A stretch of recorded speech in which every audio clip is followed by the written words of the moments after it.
If you've got cash sitting inside your stocks and shares ISA right now, stop what you're doing and watch this. Because on 23rd June 2026, HMRC quietly published a fact sheet that changes the rules for every single person in the UK who uses stocks and shares ISA as a place to park uninvested cash. From April 2027, any interest you earn on cash sitting uninvested inside your stocks and shares ISA will be hit with a flat 22% charges. Not on your investments though, not on your ETF, just cash sitting there earning interest. Something that millions of people have been doing completely legally for years. So I spent the last week going through every single available option. Cash ISA, money market fund, high interest savings account. And by the end of this video, I'll tell you exactly what I'm doing with my own £15,000, which option wins for which type of person, and how to actually maximize every pound of it. Let's get into it.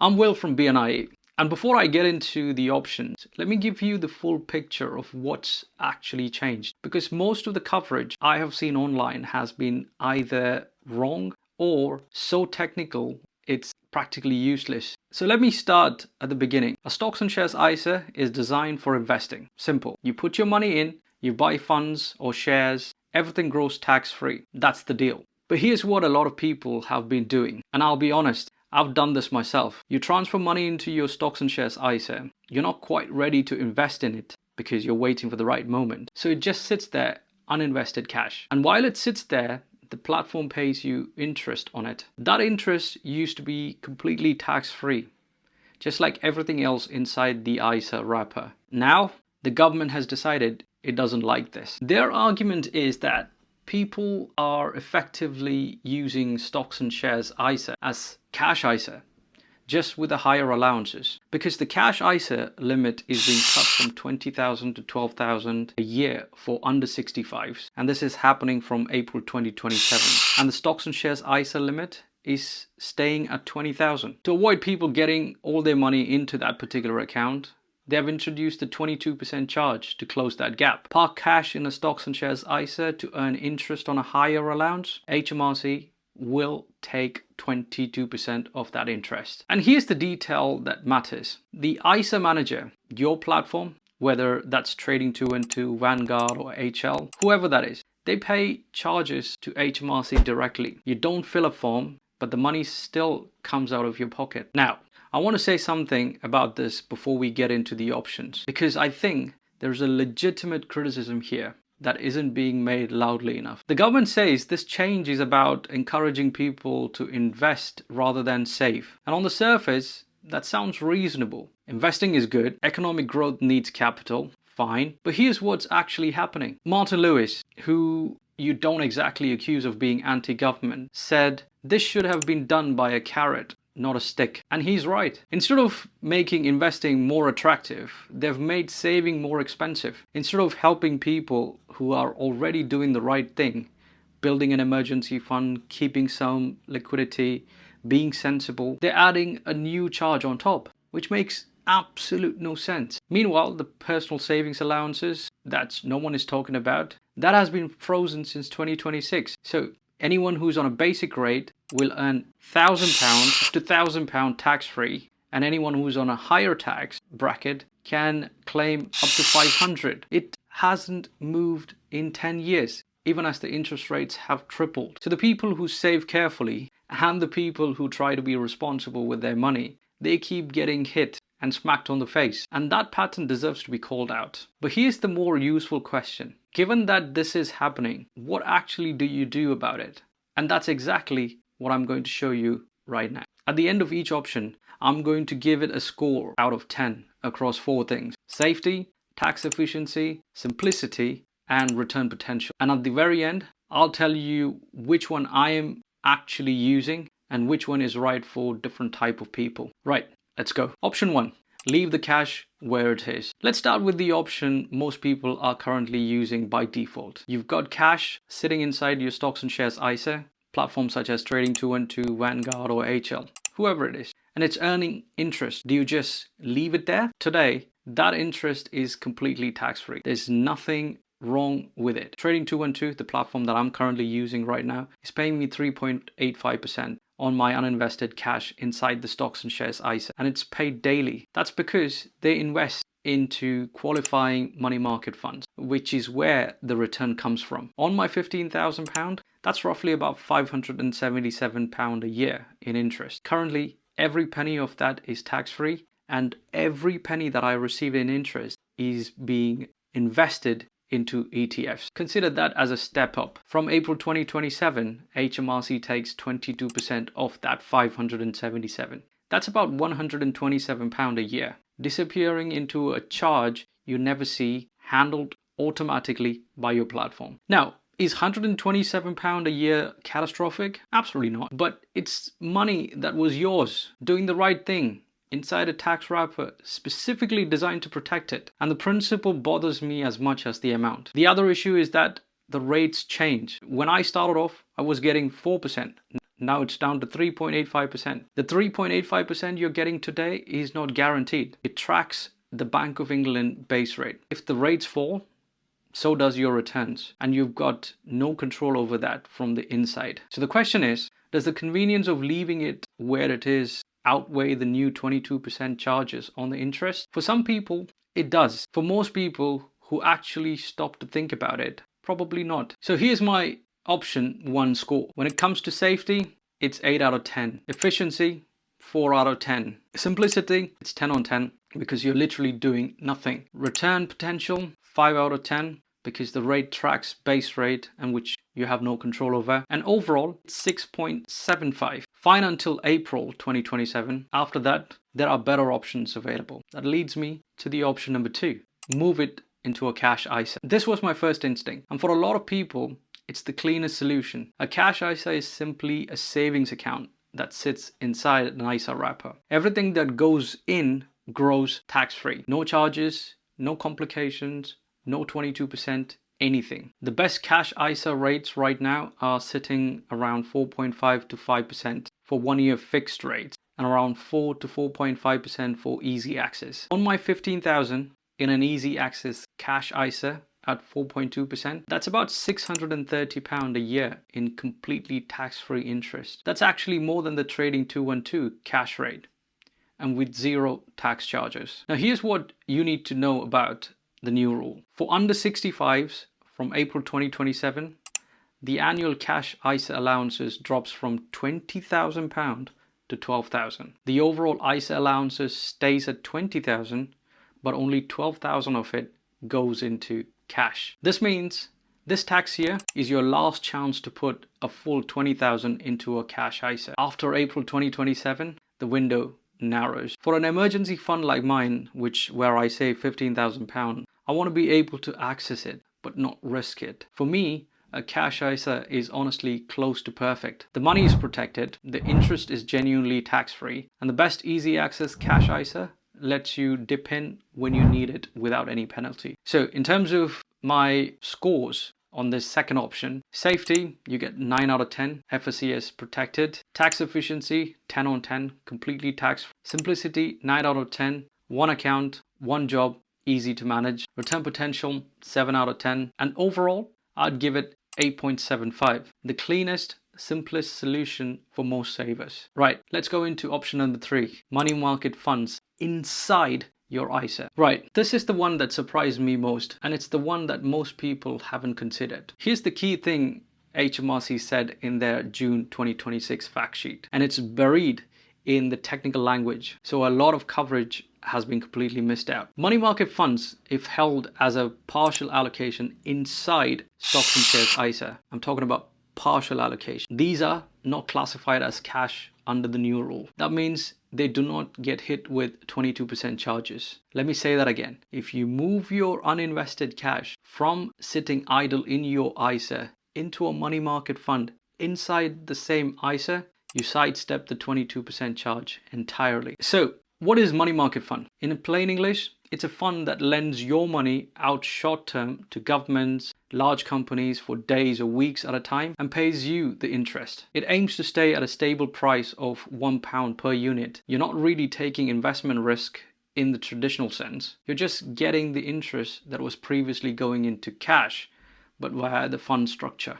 instead. The important caveat from HMRC: the money market fund cannot make up 100% of your stocks and shares ISA. It needs to be a partial allocation. So if your ISA literally has nothing in it except money market fund, that could be a red flag. Keep at least something else, even a small portion in a globally diversified ETF like FTSE All World ETF. Now, what fund can you actually use on Trading 212? Now, before I give you all of those details, this is not a financial advice, so please seek professional help. Now that's out of the way, let's speak about the funds that you can think of. I'm using Trading 212, and this already invests my uninvested cash into QMMF, qualifying money market funds. And they are using BlackRock's ICS and JP Morgan liquidity fund. But you can also go one step further and actively invest in money market ETF yourself inside your stocks and shares ISA. And here are some of the ones that you might want to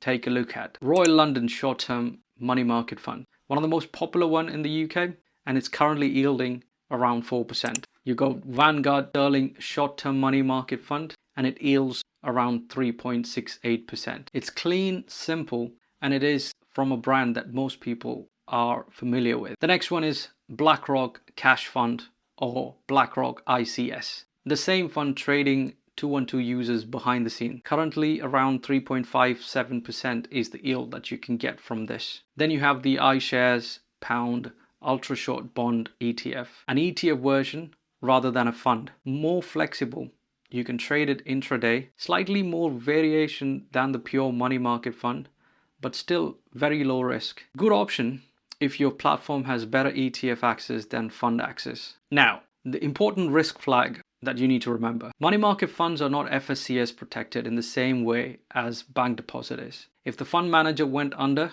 which is extremely unlikely given these are funds run by BlackRock, Vanguard and JP Morgan, but in theory your money could be at risk. That said, these funds are operated for nearly 30 years and it has seen multiple crises, including the 2008 financial crisis, and this has never broken the pound. There are some very small day-to-day price fluctuation, but they are designed to stay stable. The other thing worth knowing: if you're already inside your stocks and shares ISA on Trading 212, you can buy these ETF directly without moving anything out of the account. It's just a 2-minute job. Right, in terms of the score, safety, 7 out of 10. Very low risk, but not FSCS protected like banks. Tax efficiency, 9 out of 10. Simplicity, 7 out of 10. Return potential, 8 out of 10, because it tracks short-term rate, which is currently at 3.5 to 4.2% depending on the fund. And overall, 7.75. The smartest workaround for most people who want to stay inside their stocks and shares ISA. Option number 4,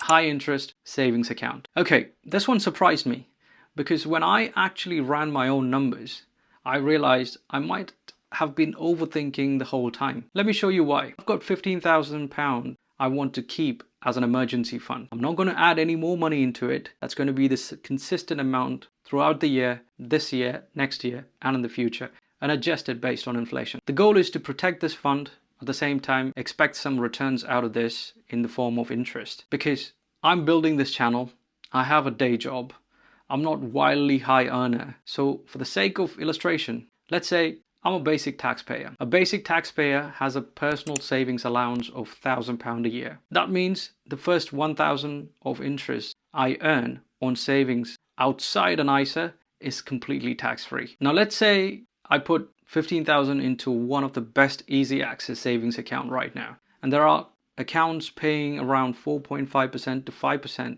from providers like Chase, Marcus, Tandem and others. At 4.5% on a £15,000, that's £675 a year in interest. My personal savings allowance is £1,000. My interest that I get is £675. I owe absolutely zero tax on that. None. Not 22, not 20, zero. So in my situation, the high interest savings account outside the ISA actually beats the stocks and shares ISA cash option because there is no charge at all and the rates available right now are competitive. Now, this changes completely depending on how much you have. If you have 30,000 in savings earning 4.5%, that's £1,350 a year. Your personal savings allowance is £1,000, then you would owe tax on £350 at your income tax rate. And if you're a higher rate taxpayer earning about £50,270, your PSA is only £500. The same £15,000 at 4.5% gives you £675,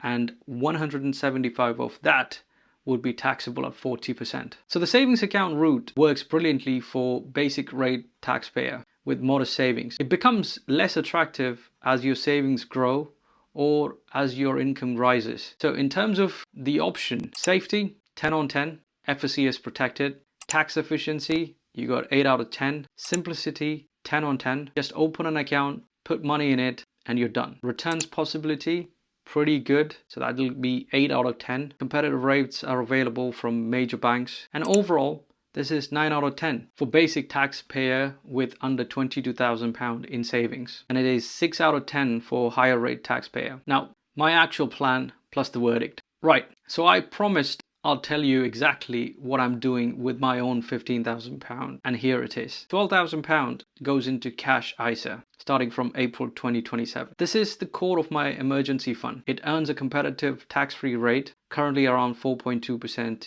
easy access from a top provider. It's FSCS protected, no charges, no complications, fully accessible if something goes wrong. I'm doing this now because this is the last year I can put the full 20,000 into a cash ISA. From April 2027, I'll only be able to add 12,000 a year. So I'm front loading this while the window is still open. The remaining £3,000 stays in my stocks and shares ISA account, moved into a money market ETF.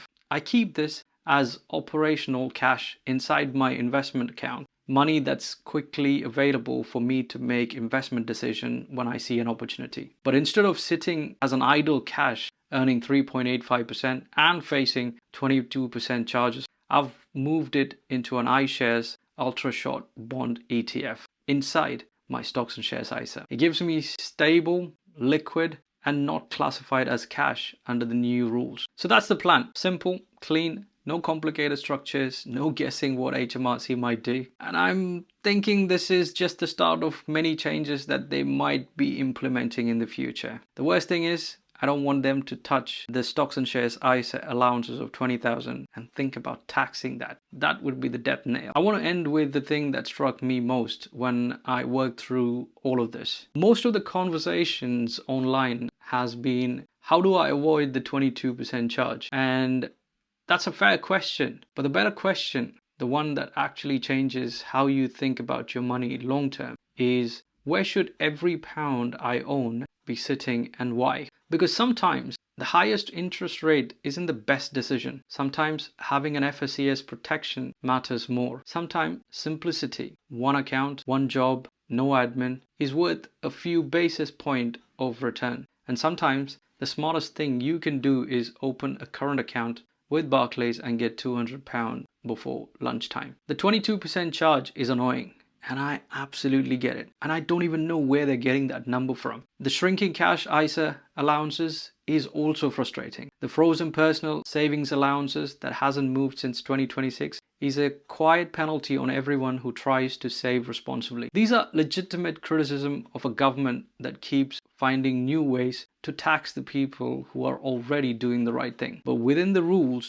as they now exist, there are still good options, and you now know all of them. Before I go, I want to know what you're doing. If you suddenly had £15,000 in cash today, where would it go? Comment below. Is it cash ISA, money market fund inside your stocks and shares ISA, high interest savings account, you're going to do a bank switch and keep the bonus, or something else entirely? I'd love to hear from you. And if you want to understand how to build a proper long-term investment strategy around all of this, ISAs, pensions, global index fund, so that your savings are actually working as a complete system rather than a collection of separate decisions, that's exactly what I cover in the next video. Because getting the cash decision right is just the beginning. Thank you for watching, and I'll catch you in the next one.